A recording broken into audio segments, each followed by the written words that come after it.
नमस्कार, कृषि जागरण में आप सभी का स्वागत है। Powered by still India.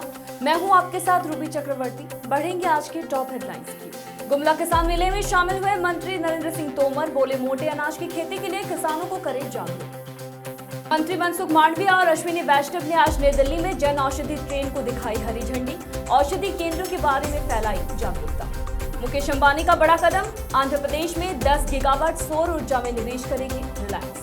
Adani green energy का चौथा हाइब्रिड पावर प्लांट चालू। 8024 मेगावाट पहुंची कंपनी की उत्पादन क्षमता। इंडियन सिख कांग्रेस ने दिल्ली में सेमिनार का किया आयोजन। आज है दूसरा दिन। पीएम मोदी का बड़ा बयान। कहा देश में विदेशी पर्यटकों की संख्या में 4 गुना वृद्धि हुई है। किसानों के लिए एक और गुड न्यूज, अब आधे से कम दाम में मिलेगी डीएपी। झारखंड सरकार ने पेश किया बजट। किसानों के लिए शुरू की जाएगी कई योजनाएं। हरियाणा में गन्ना किसान संघर्ष समिति का विरोध प्रदर्शन जारी।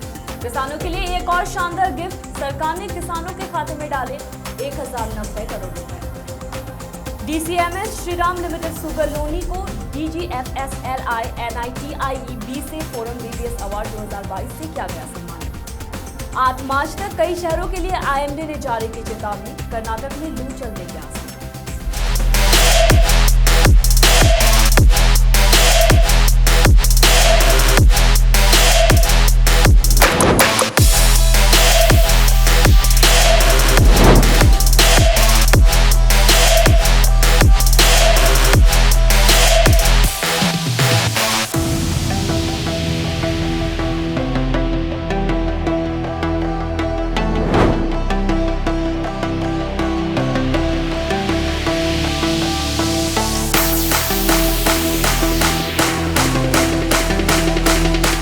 बढ़ेंगे खबरों की ओर।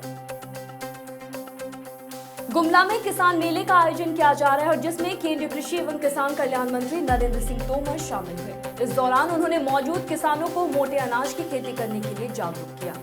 झारखंड में गुमला जिले के बिशनपुर में आयोजित जिला स्तरीय बहुउद्देशीय वृहद किसान मेले का शुभारंभ किसान मंत्री नरेंद्र सिंह तोमर ने किया। विकास भारती बिष्टुपुर की स्थापना की 40वीं वर्षगांठ के उपलक्ष्य में संस्था एवं उसके प्रशासनिक प्रबंधन संचालित कृषि विज्ञान केंद्र केवी के गुमला द्वारा आयोजित मेले में मुख्य अतिथि तोमर ने कहा कि प्रधानमंत्री नरेंद्र मोदी के व्यक्तित्व और कृतित्व, उनकी दूरदृष्टि और संकल्प शक्ति के कारण पूरी दुनिया में भारत की इज्जत बढ़ी है। आज दुनिया हिंदुस्तान की तरफ नजरों से देख रही है कि मुसीबत के समय यदि जरूरत पड़ेगी तो भारत हमें मदद करेगा। तोमर ने आगे कहा, अभी अमृत महोत्सव से लेकर अमृतकाल तक जब देश की आजादी के 100 साल पूरे हो तब तक भारत विश्व गुरु बने और सारी दुनिया में श्रेष्ठ भारत के रूप में पहचाना जाए। ये तभी संभव है जब हम सबका साथ, सबका विकास, सबका विश्वास, सबका प्रयास के मूल मंत्र को अपनाते हुए काम करें। इस जिम्मेदारी को प्रत्येक नागरिक को समझकर काम करना होगा। केंद्रीय मंत्री तोमर ने आगे कहा कि कृषि क्षेत्र के महत्व को प्रतिपादित करते हुए आगे उन्होंने कहा कि इतनी बड़ी ताकत है कि इसे न मुगल हिला पाए हैं न ही अंग्रेज। कोरोना जैसे महामारी के दौरान भी हमारे कृषि क्षेत्र ने देश की अर्थव्यवस्था को संभाले रखा है। कोरोना काल में भी किसानों ने बम्पर पैदावार की और प्रधानमंत्री नरेंद्र मोदी के नेतृत्व में 80 करोड़ लोगों को मुफ्त खाद्यान्न केंद्र में उपलब्ध कराया है। केंद्रीय स्वास्थ्य एवं परिवार कल्याण मंत्री डॉक्टर मनसुख मांडविया और रेल मंत्री अश्विनी वैष्णव ने आज जन औषधि ट्रेन को हरी झंडी दिखाई।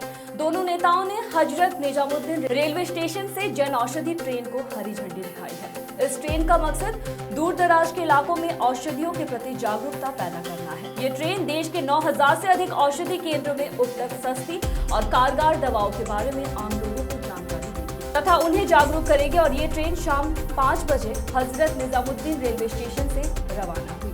ठीक इसी तरह से पुणे से दानपुर के लिए भी एक ट्रेन की शुरुआत हुई है जो 4 राज्यों को 2 महीने के लिए कवर करेगी। इस अवसर पर केंद्रीय स्वास्थ्य मंत्री मनसुख मांडविया ने कहा, 1 से 7 मार्च तक देश में जन औषधि सप्ताह मनाया जाता है। जन औषधि केंद्र प्रधानमंत्री द्वारा खोली हुई सस्ती दवा की दुकान है।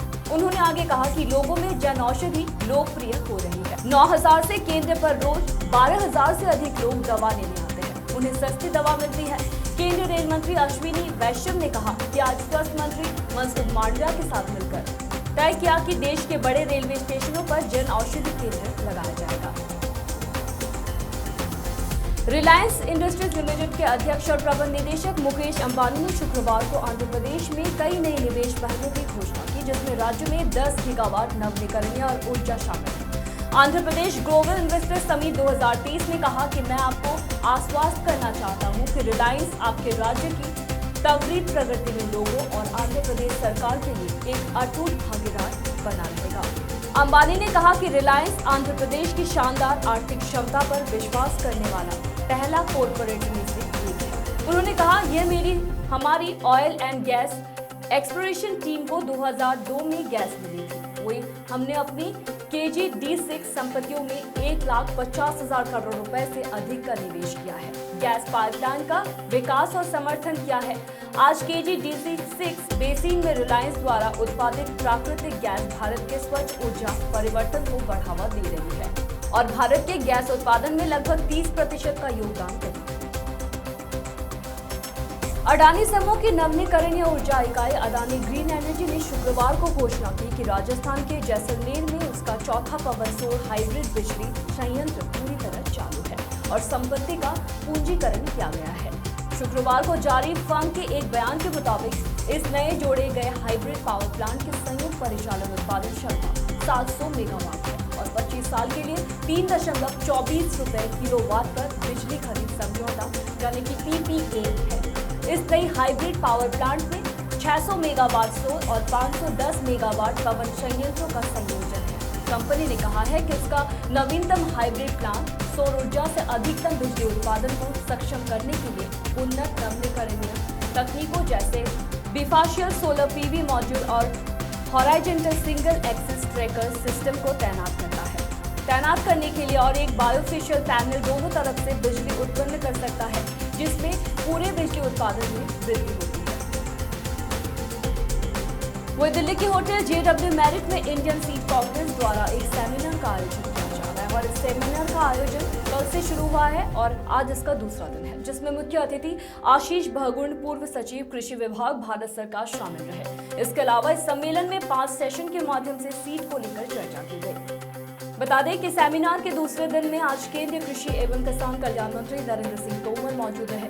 पहले सेशन में वैश्विक एकता और विकास को लेकर शीर्ष की भूमिका पर चर्चा की गई, जिसमें बतौर speaker doctor Arvind Kumar, deputy director general research Rajshree Rai, economic adviser, department of economic affairs, ministry of finance, इनके अलावा doctor Sudhanshu Singh, director south regional centre. Seminar में तक्षाही, deputy director climate and energy, India institute for global environment strategy शामिल रहे, जिसमें doctor Amit Kumar ने कहा कि ईट के विकास को लेकर विश्व स्तर पर हमें आगे बढ़ना होगा।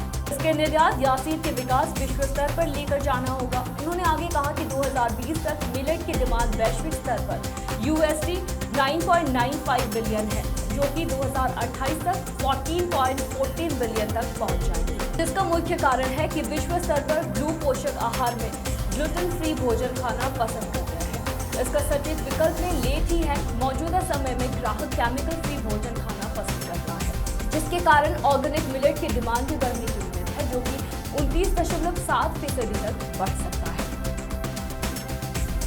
प्रधानमंत्री नरेंद्र मोदी ने कहा कि इस वर्ष जनवरी में पिछले वर्ष की इसी माह की तुलना में 4 गुना अधिक विदेशी पर्यटक भारत आए। मोदी ने भारतीय पर्यटन की संभावनाओं पर बजट पश्चात एक वेबिनार को संबोधित करते हुए कहा कि पर्यटन हमेशा से भारत के सामाजिक और सांस्कृतिक सभ्यता का हिस्सा रहा है। अगर देश में अधिक सुविधाएं विकसित होंगी तो पर्यटकों के आगमन में वृद्धि होगी। प्रधानमंत्री ने 50 ऐसे पर्यटन स्थल विकसित करने पर जोर दिया जहां दुनिया भर के पर्यटक भारत यात्रा के दौरान जाना चाहते हैं। उन्होंने कहा कि सभी पर्यटन स्थलों के लिए सभी भारतीय भाषाओं में ऐप विकसित किए जा रहे हैं। इनमें संयुक्त राष्ट्र की सूची में शामिल पर्यटन स्थल भी है। वही मोदी ने आगे कहा कि पर्यटन के लिए विषय वस्तु तैयार करते सभी समय भाषाओं को शामिल किया जाना चाहिए और डिजिटल कनेक्टिविटी और ऐप का और आधुनिकीकरण होना चाहिए।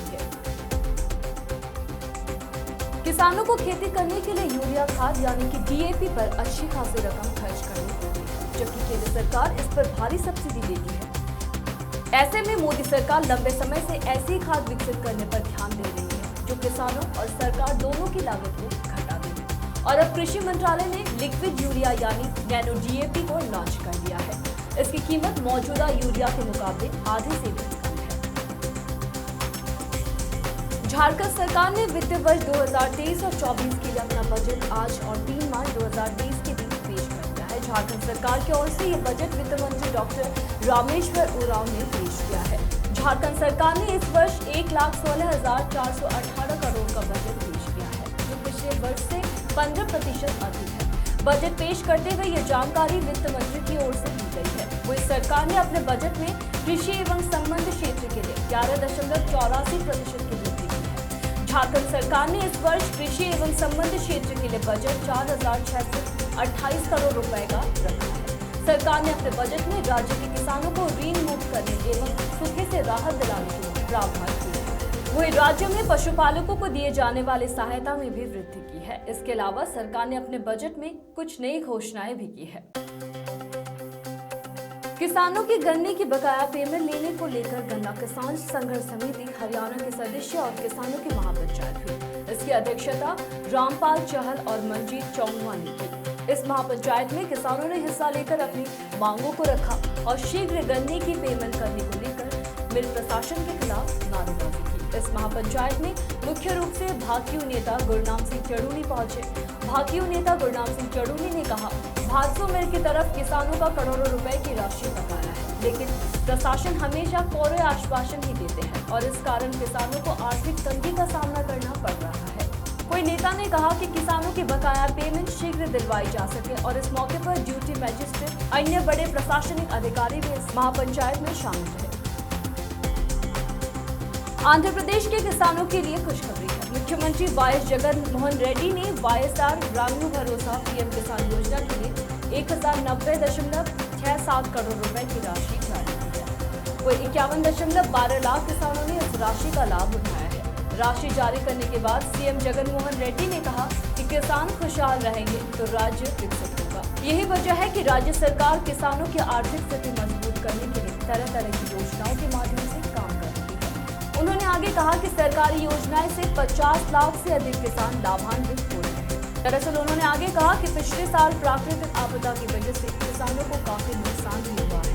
अधिक बारिश की वजह से खेत में खड़ी फसल बर्बाद हो गई थी। ऐसे में किसानों की आर्थिक रूप से मदद करने के लिए सब्सिडी योजना के तहत 76.99 करोड़ रुपए की राशि जारी की गई है। इसमें 91,237 किसानों को फायदा भी हुआ है। डीसीएमएस श्रीराम लिमिटेड और शुगर लोनी और रूपापुर इकाइयों को DGFASLI NITIE बीसे फोरम BBS अवार्ड 2022 से सम्मानित किया गया है। यह पुरस्कार मुंबई में आयोजित 7वें BBS राष्ट्रीय सम्मेलन 2023 में श्री ललित गवाने महानिदेशक राष्ट्रीय सुरक्षा परिषद द्वारा प्रदान किया गया है।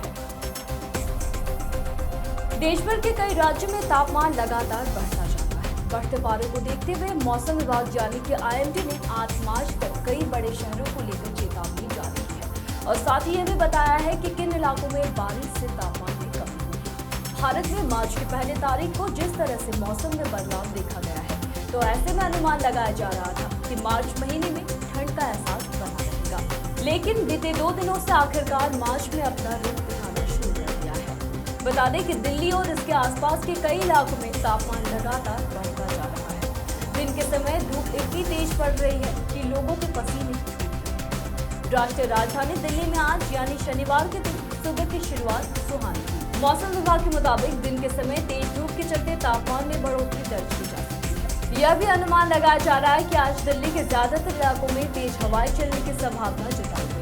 IMD का ये भी कहना है कि कुछ स्थानों पर आज आसमान साफ रहेगा।